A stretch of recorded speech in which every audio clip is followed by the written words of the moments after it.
Hello friends, मैं संदीप और आप देख रहे हैं एसपीजी गांव से शहर तक। आइए हम दिखाते हैं आज की सबसे बड़ी खबरें। बिहार में चुनाव तो कुछ दिन बाद होगा, लेकिन भाजपा और आरएसएस के स्टार प्रचारक पहले ही बिहार भेज दिए गए हैं और पूरे बिहार में घूम घूम के वो कथा कह करके पहले जमीन की जुताई बुआई शुरू कर दिए हैं, जिसमें बीजेपी आकर के अपने वोटों की फसल काटेगी। और 3-3 बाबाओं को ऐसे काम पर लगाया गया है, जिसमें से एक का धाम है और पिछले दिनों प्रधानमंत्री और देश के राष्ट्रपति उस धाम में जा चुके हैं और उसको वैधता प्रदान कर चुके हैं। जिसकी डिग्री का पता नहीं, जो शिक्षा की बात नहीं करता, जो इस देश में सीधा अंधविश्वास और पाखंड फैलाने का काम करता है, देश का सबसे बड़े पद पर बैठा व्यक्ति उनके मंच पर खड़ा होकर के उसे वैधता दे रहा है। फिर शिक्षा की बात कौन करेगा? फिर डिग्रियों की जरूरत किस बात की है? फिर जो डिग्री पाए हुए लोग हैं और ओरिजिनल डिग्री लिए लोग हैं, उनको रोजगार नहीं मिलेगा, आपकी वैकेंसी नहीं आएगी। जब वैकेंसी आएगी तो पेपर लीक होगा, पेपर लीक होने के बाद आंदोलन करिए। इसी बिहार के गर्दनी बाग में छात्र अभी भी आंदोलन कर रहे हैं कि उनका जो पेपर लीक हो रहा है उनके साथ नौकरी की धांधली है, ये गलत है।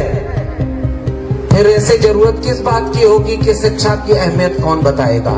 एक समय था जब लोग अपनी जगह जमीन गिरवी रख करके सरकारी स्कूल में जहां फीस नहीं लगती थी, नाम मात्र की लगती थी, देश गरीब था तो मुफ्त में शिक्षा देता था, देश दुनिया की तीसरी अर्थव्यवस्था सबसे बड़ी बनने का दावा करता हो और शिक्षा को बेच दिया हो।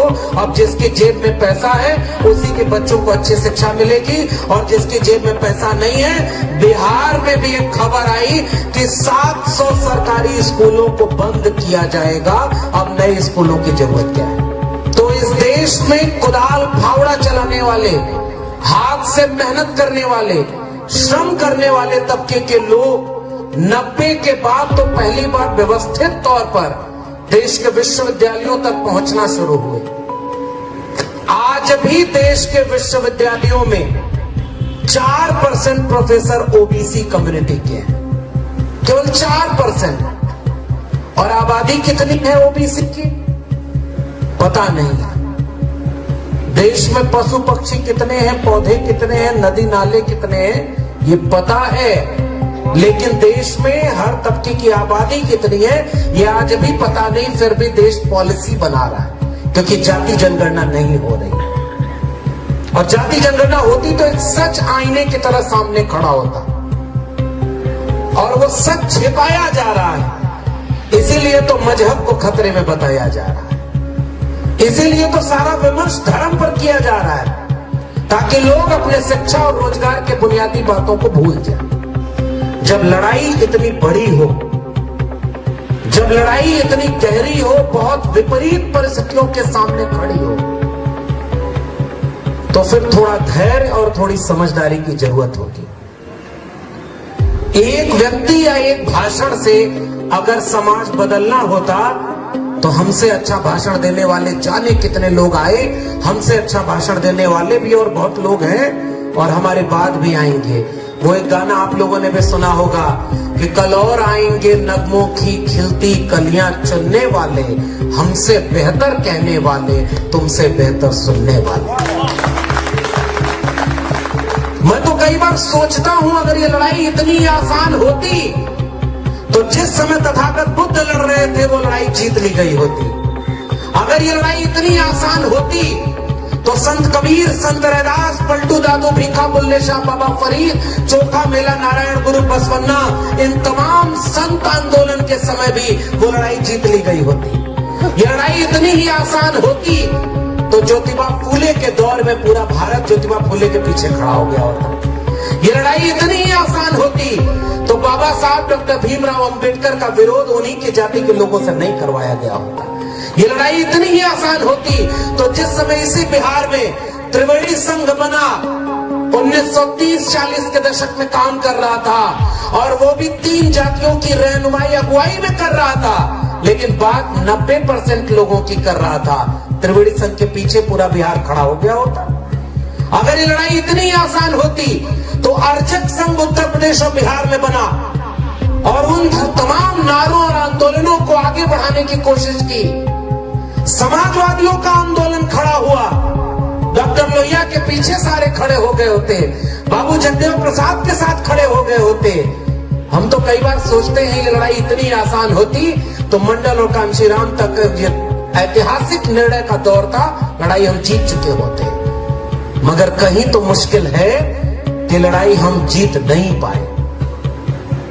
कहां कमी रह गई, बात इसी पर होनी। इसलिए एक व्यक्ति या एक भाषण से ये लड़ाई नहीं जीती जाएगी और इस बात को हम भी दोहराना चाहते हैं। इस लड़ाई को अगर जीतना है तो विचारधारा को अपना नायक बनाइए। व्यक्ति को नायक बनाने का खतरा यह है कि व्यक्ति को या तो कमजोर कर दिया जाएगा, डरा दिया जाएगा, झुका दिया जाएगा, खरीद लिया जाएगा। लेकिन जब विचार केंद्र में होता है तो व्यक्ति की जगह दूसरा व्यक्ति ले लेता है और उसका एक खतरा यह भी नहीं होता कि बीजेपी और आरएसएस में भी बहुत सारे यादव लोग हैं, लेकिन आप हमको सुनने आए हैं, इसका मतलब हमारी जाति की बात हमारे यहाँ नहीं होने वाली। हम विचारधारा को केंद्र में रखते हैं, जो विचार में हमारे खेमे में है हम उसे ही अपना साथी मानते हैं। बाकी भाई भी अगर दूसरे खेमे में है तो उसको हम अपना वैचारिक साथी नहीं मानते। इसलिए मेरी पहली गुजारिश, बहुत धैर्य और हिम्मत की जरूरत है। 4 घंटे अगर कार्यक्रम में बैठना हो तो थोड़ा सा तो हिम्मत होनी चाहिए। अब कोई कथावाचक होता और कहता कि चुपचाप बैठ के सब कथा सुने, जो खड़ा होकर कथा सुना अगले 24 घंटे में कोई बुरी खबर उसको सुनने को मिलेगी, आप तुरंत बैठ जाओगे। वहां तो आप नहीं बोलोगे कि हम तो उन्हीं को सुनने आए। मैं तो अभी आदरणीय उदय प्रताप जी से यही कह रहा था, तो उन्होंने भी कहा कि ब्याह शादी होती है 4 घंटा बैठ करके जो होता है काम समझ में एक भी नहीं आता, डर के मारे चुपचाप बैठे रहोगे और आप खड़े होकर तुरंत डांट के बैठाएगा कि अभी अनहोनी हो जाएगी तो कुछ नहीं करोगे, आप भी डर के मारे बैठ गए। पहले मैं इलाहाबाद यूनिवर्सिटी में पढ़ाई करने गया तो आजमगढ़ से बस से जाया करते थे। जहां बस रुकती थी एक आदमी बीच में आता था और ऐसे ही एक पर्चा सबको पकड़ा के चला जाता था। उस पर्चे पर कुछ भी लिखा होता था ऊपर कथा, और नीचे लिखा होता था कि इस पर्चे को देख करके कुछ लोगों ने मुफ्त में 1000 पर्चा छपवा कर घर घर बांटा, उनके घर बहुत बड़ी खुशखबरी आई, रुका हुआ काम बन गया। और 2 लोगों ने पर्चा देख करके फाड़ के फेंक दिया, 24 घंटे में उनके घर अनहोनी हो गई। अब बताइए उस पर्चे का आप क्या करेंगे? हमारी नाक लंबी हो गई है, दिल बहुत छोटा हो गया है। यहाँ क्या उत्तर भारत में हम अभी सांस्कृतिक तौर पर इतने मजबूत नहीं हो पाए हैं कि अपनी नाक छोटी और दिल बड़ा कर सके? थोड़ा सा मूल्यांकन करने के लिए मैं ये बात कह रहा हूं। क्या इसके बाद एक मंच और एक भाषण से अगर काम बन जाता तो अभी जितना पोस्टर लगा है वहां जाके देखिएगा, कथा सुनने लाखों की भीड़ जाएगी। और इतना ही अगर अच्छा होता तो ये कार्यक्रम किसी रामलीला मैदान जैसे मैदान में होता और 5000 10,000 लोग होते, तब हमें लगता कि हाँ ये बड़ा है, इसमें भाषण देने की कोई बात है।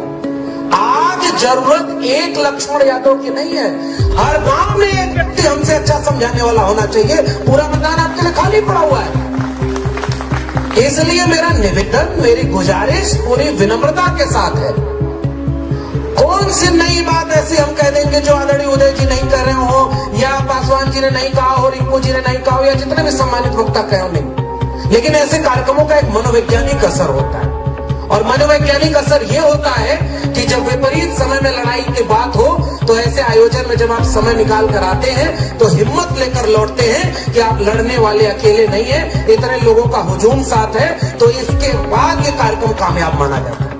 लेकिन सवाल इस बात का है साथियों, व्यक्ति नहीं विचार खतरे में है। हमारी नौकरी खतरे में थी, चली गई, फिर भी शान और शौकत से जिंदा है और पिछले बार की तुलना में ज्यादा तेवर के साथ अपनी बात कहते हैं। हम तो नहीं कहें